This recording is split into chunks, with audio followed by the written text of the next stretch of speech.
Hello guys, welcome back to the channel. So आज हम बहुत ही पॉपुलर फेवरेट टॉपिक लोगों का है, उसको बारे में बात करेंगे, जो कि है वीसीपी। अब होता क्या है वीसीपी, पहले तो अपन ये समझने की ट्राई करते हैं वीसीपी होता क्या है। So VCP volatility contraction pattern. VCP का फुल फॉर्म ये है। अब वीसीपी में होता क्या है एग्जैक्टली, लोगों को ये अभी तो लोग आइडेंटिफाई ही नहीं कर पाते कि वीसीपी आइडेंटिफाई क्या करे, वीसीपी होता क्या है। तो फिर कहीं पे सिंप्लीफाई करके समझाएं, तो let's break down its single single down. What is volatility?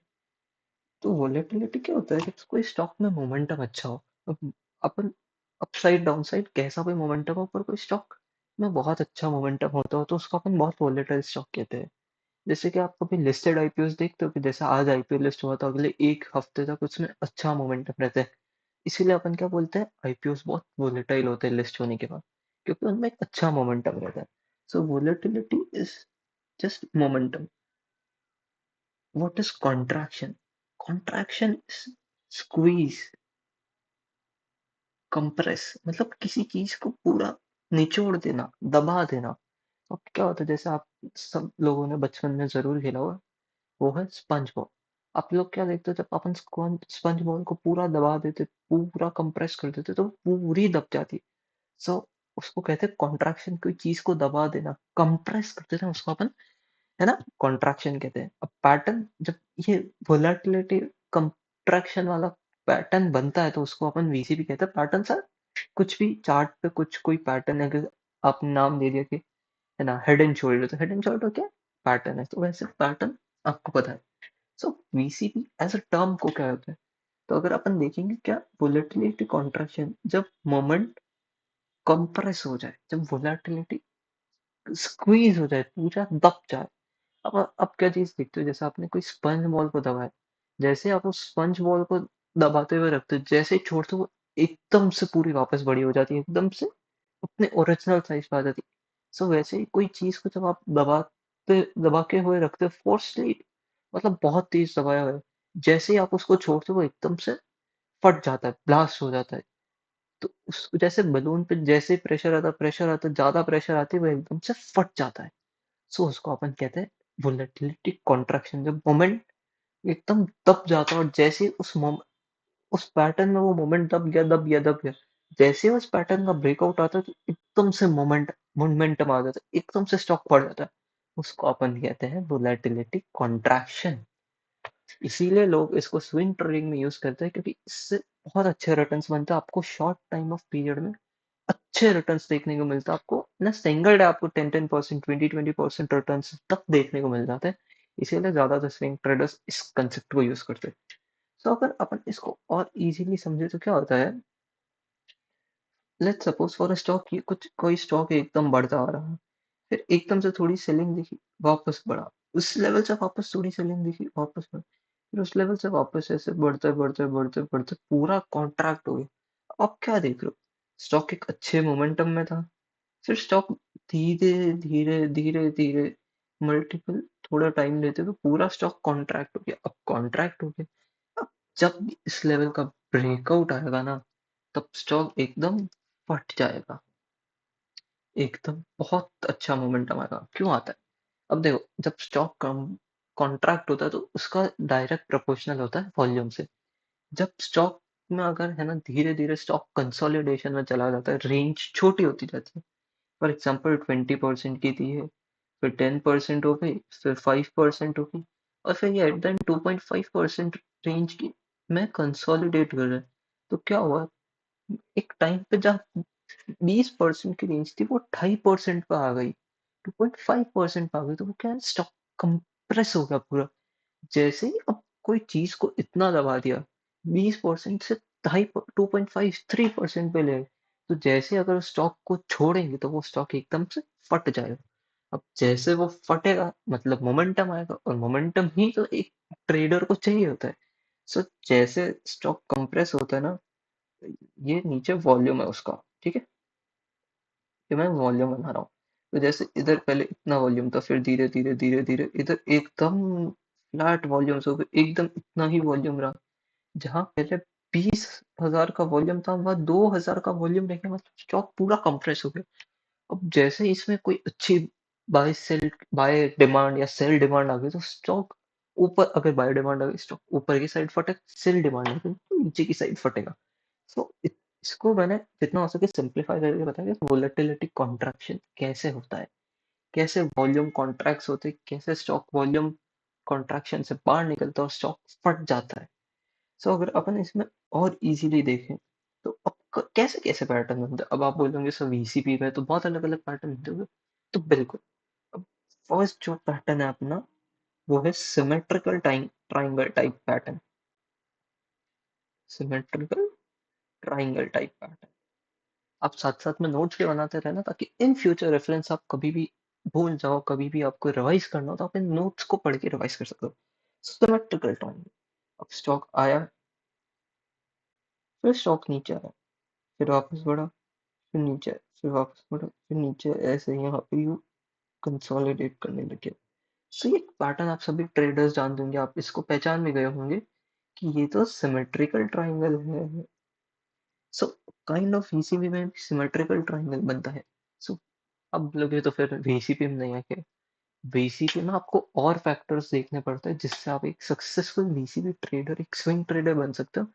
ऐसे कंप्रेस हो गया, और जब इस वॉल्यूम ब्रेक यहाँ पे ब्रेकआउट आता है, तो आपको एक अच्छे रिटर्न्स बना के देते हैं। ये ब्रेकआउट थोड़ा सा जेन्युइन होता है, अगर आप वीसीपी को थोड़ा अच्छे से समझ जाओ ना, तो आप एक डिफरेंस आइडेंटिफाई कर पाओगे कि सिमेट्रिकल ट्राइंगल और वीसीपी का सिमेट्रिकल ट्राइंगल में क्या डिफरेंस है।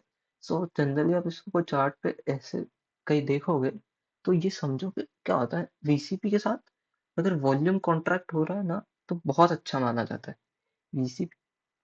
कुछ कुछ स्टॉक में बिना वॉल्यूम कॉन्ट्रैक्शन के भी वीसीपी फॉर्म होता है, वो चल जाते हैं।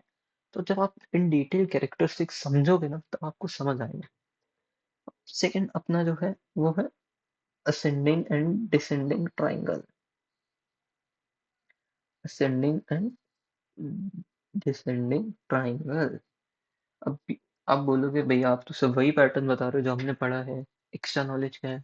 तो रुकिए, आपको इजीली बताता हूँ। पैटर्न तो आप सब इतने टाइम से भी ट्रेड कर रहे थे, पर जो वीसीपी के हिसाब से पैटर्न ट्रेड करता है, वो क्यों प्रॉफिटेबल और आप क्यों नहीं?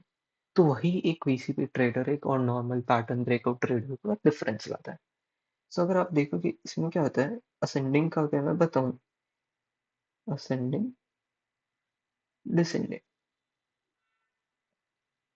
सो असेंडिंग डिसेंडिंग में क्या होता है, असेंडिंग ट्रायंगल आया, एक लेवल वापस नीचे, फिर वापस ऊपर, वापस नीचे, फिर वापस ऊपर, फिर यहाँ कंसोलिडेशन, और जैसे ही इधर ब्रेकआउट वाली कैंडल आती है, वो आपका, ठीक है।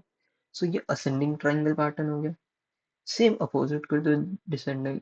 अब डिसेंडिंग में भी ऐसे वीसीपी बनता है, तो मैं इस डिसेंडिंग वीसीपी को नहीं ट्रेड करता।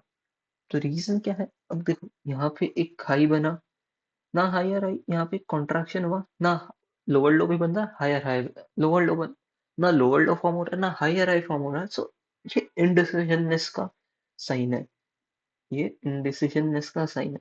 आप सभी ने सुना होगा कि एक डोजी कैंडल इनडिसिजन कैंडल होती है, और जैसे ही उस डोजी का ब्रेकआउट, मतलब बायर स्ट्रांग है, वैसे ही जब इस इनडिसिजननेस पैटर्न का ब्रेकआउट होता है ना, तो अगर ऊपर के साइड ब्रेकआउट हुआ, मतलब बायर स्ट्रांग है, तो बाय साइड जाना चाहिए। इसीलिए इसको मैं अच्छा मानता हूँ। मैं इस पैटर्न को क्यों मानता हूँ, क्योंकि यहाँ एक kind of higher high type में ही बन रहे होते हैं। क्योंकि higher high in the sense कि जो लो है वो हमेशा एक हाई पे क्लोज कर जाता है, वहीं यहाँ पे हाई हम एक है ना, लोअर हाई बनता है, फिर एक लोअर लो, फिर लोअर हाई, फिर लोअर लो, फिर लोअर हाई। सो इसको मैं ट्रेड करना नहीं प्रेफर करता हूँ, और मैं आपको भी मना करूंगा कि आप इस डिसेंडिंग ट्राइंगल वाले पैटर्न को नहीं करें।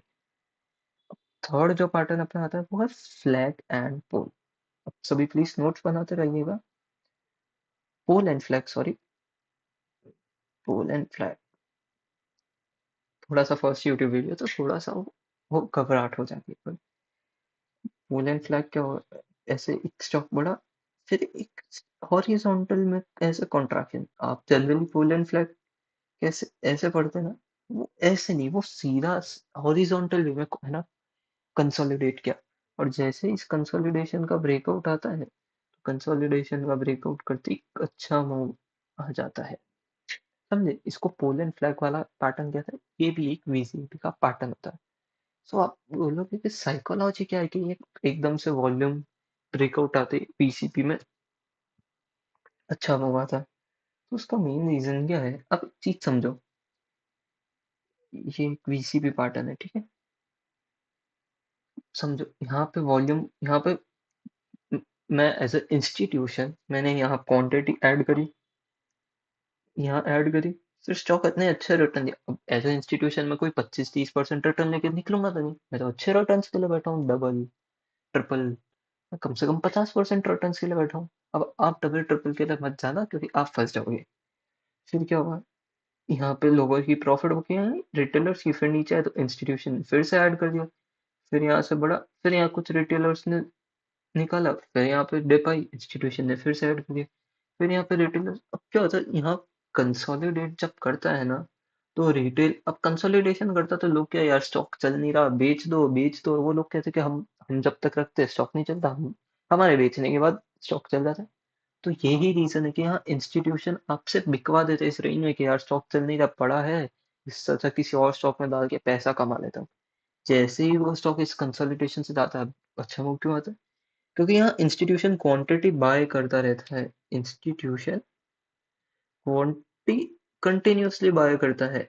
जैसे ही वो कंटिन्यूअसली बाय करता है तो मार्केट में क्या होती है, मार्केट में सप्लाई कम हो जाती है स्टॉक की, क्योंकि कोई इंस्टीट्यूशन अपने पास स्टॉक लेके रख रहा है ना, वो लेके बैठ रहा है तो सप्लाई कम हो गई।